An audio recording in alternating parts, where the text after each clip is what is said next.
picture this. You are right in the middle of an argument. Voices are getting raised, your heart is absolutely pounding, the tension is so thick you could literally cut it with a knife. And then, right at the climax of the conflict, the other person just turns around and walks out. It is maddening, isn't it? Today, we're unpacking the hidden architecture of the silent retreat. We're going to look closely at the psychology of why people just walk away during heated arguments.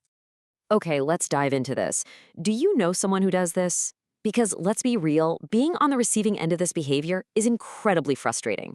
You feel like you're finally addressing a deep-seated problem. You're laying all your cards on the table, and just like that, poof, the other person evaporates. They physically leave the room, completely shutting down instead of talking it out, and you're just left standing there speaking to an empty doorway with the issue completely unresolved.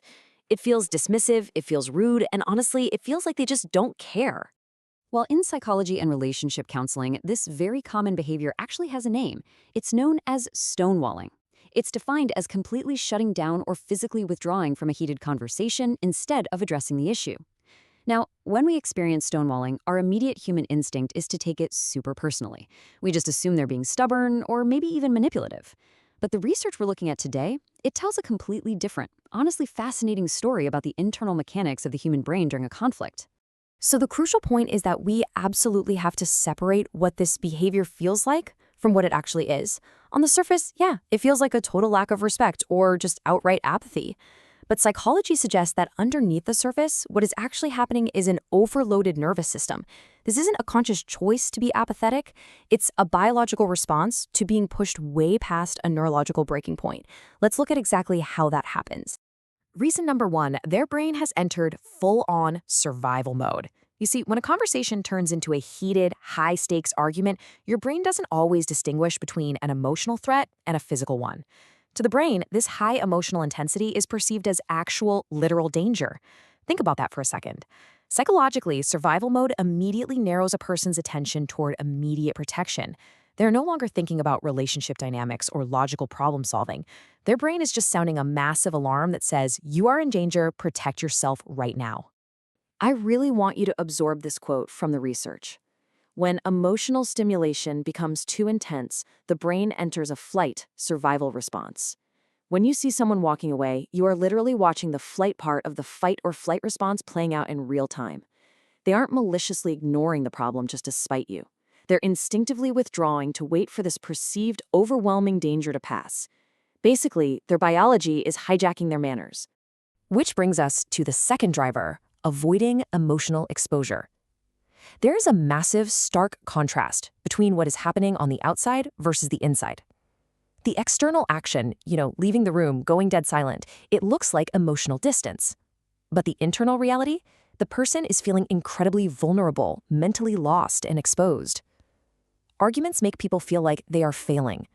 For some folks, being emotionally seen in a state of high distress is absolutely terrifying. So by physically walking away, that distance feels psychologically safer than being exposed to the raw, unfiltered intensity of the interaction. Now, what's really interesting about this slide is how it shows our cognitive energy limits. Think about the massive amount of energy required just to process the other person's words. Plus, manage your own physiological reactions during high conflict stress. It is a massive cognitive drain. See that tiny fraction of energy left over? That is their only remaining capacity to stay engaged in the conversation.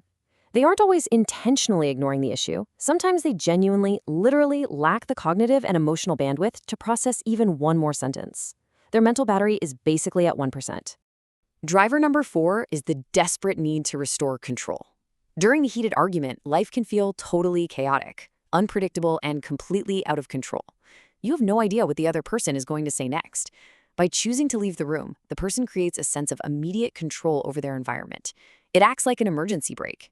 Leaving reduces the external emotional stimulation pouring in and allows them to regain just a basic sense of stability when the environment feels way too heavy to handle. Let's move to and see how this builds into driver number 5, the need for distance for emotional regulation. During conflict, intense, unprocessed thoughts rise right to the surface. Because some people really struggle to regulate these massive emotional reactions in real time, they move to the next phase. They walk away to process in silence. Why? To prevent saying something highly regrettable. They're actually externalizing their thoughts in silence to avoid letting that raw, unchecked emotion control their behavior towards you. This distance acts as a buffer. It's such a simple sentence from the source material, but wow, it carries profound empathy.